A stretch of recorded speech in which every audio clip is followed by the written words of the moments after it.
여러분 안녕하십니까? MTN 한나인5 시작합니다. 최근 미국 은행들의 연이은 파산으로 증시는 불안하지만 가상자산은 연일 급등세를 보이고 있습니다. 전통 금융 시스템이 위기를 맞자 비트코인이 대안으로 급부상하는 모습인데요. 다만 가상자산에 대한 규제가 강화되면서 최근 상승은 일시적일 것이란 전망이 나옵니다. 박지훈 기자입니다. 미국 실리콘밸리 은행, 시그니처 은행 등이 문을 닫고 스위스 투자은행인 크레디트 스위스가 흔들리자 비트코인 가격이 오르고 있습니다. 오늘 오후 1시 기준 비트코인은 3,650만 원대에 거래되고 있습니다. 올 들어서만 무려 70%가량 오른 겁니다. 비트코인이 3,600만 원을 기록한 것은 루나테라 사태가 있었던 지난 6월 이후 약 9개월 만입니다. 미국, 유럽 등 글로벌 금융위기가 불거지자 비트코인 등 가상자산이 피난처가 될 수 있다는 기대 때문인 것으로 풀이됩니다.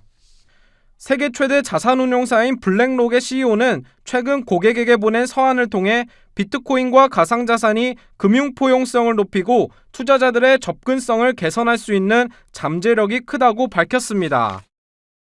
실제 비트코인은 지난 2008년 금융위기 직후 전통 금융권에 대한 불신에서 시작됐습니다. 전통 금융 시스템에 대한 투자자들의 불안감이 커질 때마다 비트코인은 대안 상품으로 주목받아 왔습니다. 여기에 이번 은행 위기로 미 연준이 금리 인상 속도 조절에 나설 것이란 기대감도 가상자산 시장엔 호재로 작용하는 모습입니다. 은행 파산 사태 배경에는 연준의 고강도 긴축이 있었던 만큼 이번 주 FOMC에서는 빅스텝 대신 0.25%포인트 혹은 금리 동결 전망도 나옵니다. 그러나 여전히 인플레이션 압력이 크고 최근 유럽도 빅스텝을 단행한 만큼 미국도 고금리 정책을 유지할 가능성 역시 높습니다. 특히 가상자산에 대한 규제가 올해부터 본격화되는 만큼 지나친 낙관론은 경계해야 한다는 분석이 나옵니다. 미국의 고금리 정책이 지속될 가능성이 높고 미국의 크립토 진화 3대 은행 파산을 계기로 제도화가 가속화되면서 최근의 비트코인 등의 상승세는 한시적인 현상일 가능성이 높습니다.